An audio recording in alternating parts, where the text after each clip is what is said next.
Hello, my beautiful people. So, today again, I have come with a very interesting topic. So, before starting my topic, I have few questions for you. So, why are you the way you are? Yes, it is a confusing question. Okay, again, the next question is why do some people love parties while other prefer books? Why is your best friend so chill and you are always double checking things? Can we really put people into personality boxes, or are we all just a mix of traits?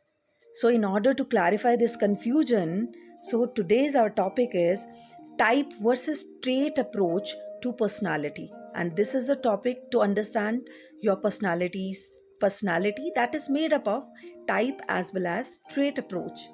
So, here, in order to understand that, you need to understand personality that you already know. Personality refers to the unique and stable patterns of behavior, thoughts, and emotions shown by individual.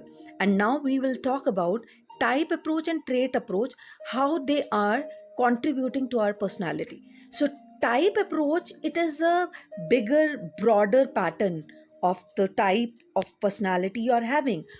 For example, maybe you are extrovert or introvert. And when we talk about trait, it measures how much extrovert and how much introvert you are. For example, I am 60% extrovert and I'm 40% introvert. So, this is the difference between type approach and trait approach. Now we'll try to understand the type approach, that is the categorical area. So it divides people into fixed categories or types based on their personality characteristics. And a person can be either an introvert or extrovert, not a mix. It is something fixed. For example, introvert is quiet and reserved, and extrovert is outgoing and social. Now we'll talk about trait approach. It is the dimensional one where you have to measure your types. So it describes personality as a combination of trait. Someone may be high in extroversion, low in neuroticism. Neuroticism means emotionally unstable, and moderate in openness. So, for example, we have already clarified that you can be 60% extrovert, 80% conscious. So, this is the trait approach. So, this trait approach allows for complexities and uniqueness, because if you will go with the type approach, it gives you a broad category that you are extrovert. But what kind of extrovert? So here trait will help to understand the complexity and the uniqueness of type approach.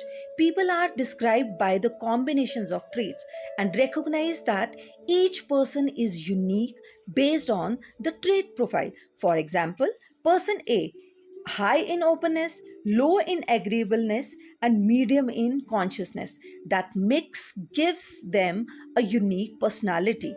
Now, I'll make you understand how types and traits are making the different personalities. For example, you'll see here the major type of personality is introvert. And if we'll talk about the traits that can be unique for everybody, in introvert they can be quiet, thoughtful, reserved. And for example, is person is reading alone. The person is liking to read alone only. And the next type is extrovert, and extrovert traits are the outgoing, energetic, and talkative. For example, a person at a party. Now, the thinker type.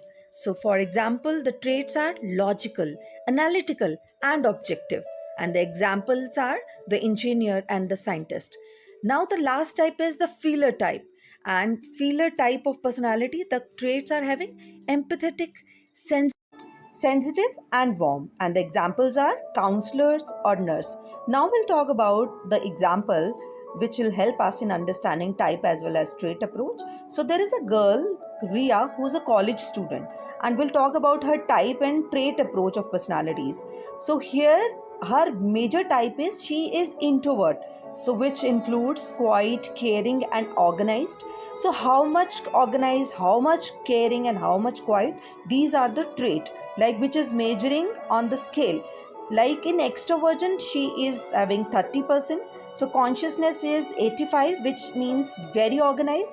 agreeableness is 90, which means very kind, and openness scale 65, which means she is creative, and in neuroticism scale it is 40, that means mostly calm. So I hope you have understood this topic, and if you like this topic, please subscribe, comment and like my channel. Thank you so much.